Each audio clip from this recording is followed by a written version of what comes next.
მოკლედ ესე იგი დავიწყოთ თავიდან. ეს არის გლობალური ცვლადი var bol.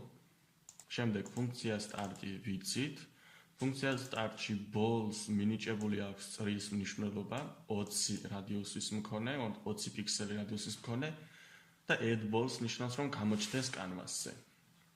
ახლა set timer. Set timer რაც ნიშნავს set timer არის ისეთი ფუნქცია, რომელიც მუდმივად გამოიძახებს draws. სანამ ჩვენ არ გავაჩერებთ. ამ შემთხვევაში აქ გაჩერების კოდი არ წერია და set timer-ი draw ფუნქციას იძახებს ყოველ 20 მილიწამში.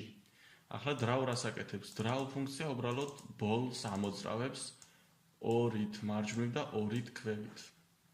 გავუშვათ და აი ამ წერტილზე წამოვით და 2-ით მარჯვნივ 2-ით ქვევით.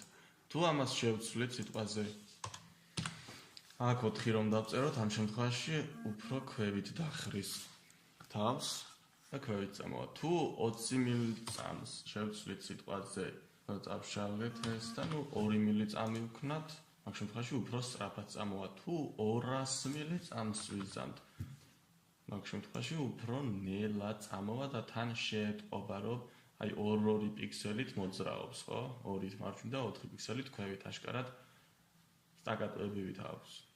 კარგი. მოკლედ ესე იგი გავიგეთ ცვლადია შექმნილი, ფუნქცია სტარტია შექმნილი, ფუნქციაში ამ ცვლადს მინიჭებული აქვს წრის მნიშვნელობა 20 პიქსელის მქონე რადიუსით, შემდეგ გამოჩნდეს კანვასზე. set timer-ი ნიშნავს რომ გამოიძახოს draw ფუნქცია ყოველ 200 მილიწამში. draw ფუნქცია კიდევ bol's ამოძრავებს 2 პიქსელით მარჯვნივ და 4 პიქსელით ქვევით. next დავაჭიროთ, გადავიდეთ შემდეგ დავალებაზე.